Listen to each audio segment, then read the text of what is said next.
SkullsMotion.com, I'm Metal Mark, here at the massive OTEP headlining show with the one and only OTEP. How are you? I'm well, thank you. How are you? I'm doing very awesome. Now, this tour is halfway through with Butcher Babies and One Eyed Doll. How has it treated you so far? The tour? Yeah. Oh, it's been great. Yeah. Just as all of our tours are. Mm-hmm.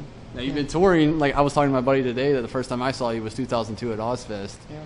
Would you say that that would be the tour that kind of set y'all? Sure, yeah. That was, I think, our first... that was the first big thing we did where people actually knew who we were and had expectations of us, and yeah, I mean that was a big moment for us, and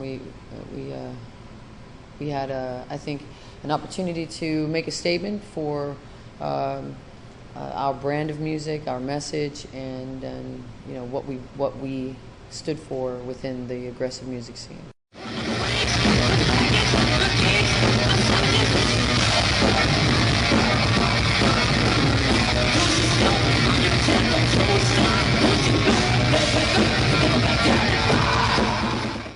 Right now, Atavis, the album that came out last year, but it came out this week. They're releasing a live album in November, and then another new album next year. Yeah. Now, not a lot of people, it seems, do live albums as much as they used to. Why did you decide to do that?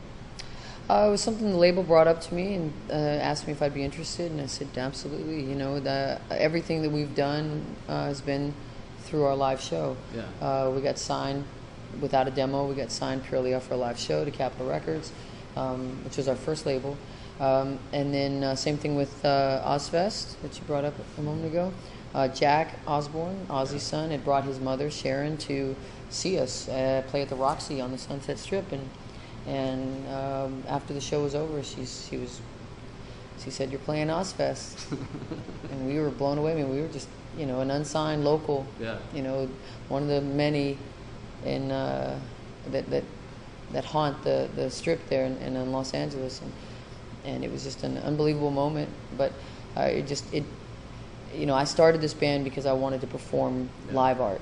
That's it. And so, no matter what was going to happen, the live show was always going to be important. So if we're playing in front of 5 people, 500, 5,000, 25,000 for Ozfest, it didn't matter. Just every single show counts. Yeah. Now, with your live shows, obviously the imagery and all the stuff that you have on stage that goes with it, you're not going to get that with like just a live CD. So will there possibly be a DVD along with that, or do you know? No, they didn't do a DVD. I would like to do a proper DVD sometime, maybe next year. But I think what I've heard of the live record, and they're still sending me mixes, but what I've heard is captures, I think, the raw, organic, emotional energy that we are able to radiate in our live shows. It sounds really good. I think people, they can allow that album to inhabit them. They'll see, their mind's eye will see everything they need to see.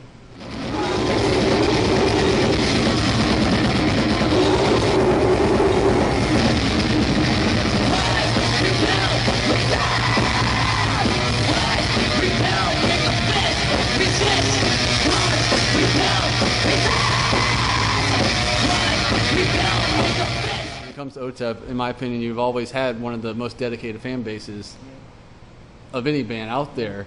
Now, when it comes to opening, you're very open with your fans, which is one of the reasons why I think they appreciate you so much. Do you feel at sometimes weird opening yourself so much up to people at points? It becomes this strange sort of tug of war with me because I'm at once very open and accessible, but at the same time I have a very strong need to keep certain things to myself and just a bit of preserve a bit of myself for me because it does get a little bit I don't know, just overwhelming sometimes, but it's not anything that's unbearable. It's just part of what we do.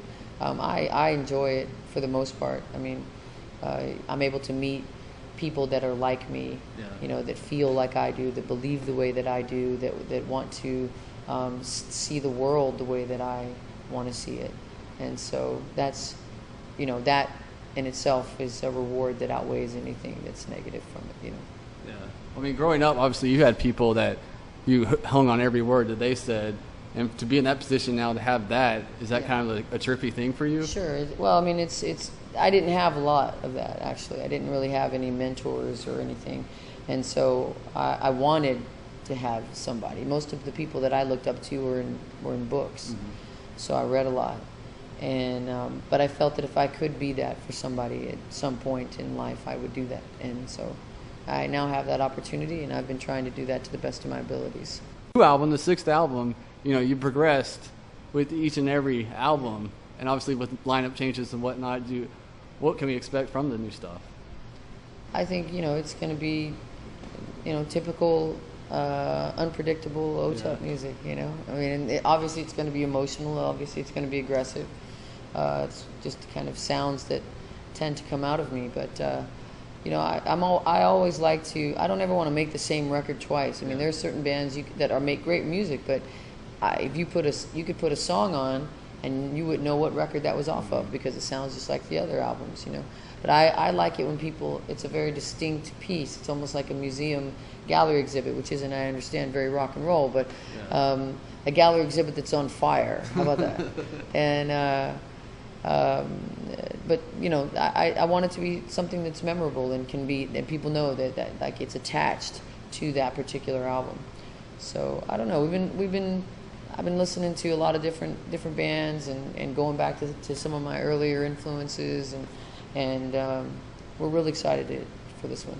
Very cool. Now for the last question, obviously going back to the Ozfest and coming to now where you are, what is the best way you could describe your journey so far? It's been unbelievable. I never thought I'd have these opportunities. I never thought my life would be here. And, music wasn't a part of my life as a child, and so I didn't think I was going to be a singer one day. I never thought I would do that. I was a lost soul. I didn't know what I was going to do with myself, or, I had no place for my art. There was no other artists in my family, and there was no arts programs anywhere. So. I didn't know what I was going to do, and now it's just been really rewarding. I mean, it's been a little difficult watching the music industry sort of cannibalize itself and destroy itself, and the fans kind of helping that along with a lot of the pirating and stuff. But it's just the nature of it. I'm still very grateful to be here and to have this opportunity, and to keep fighting for what I believe are the right things in the world.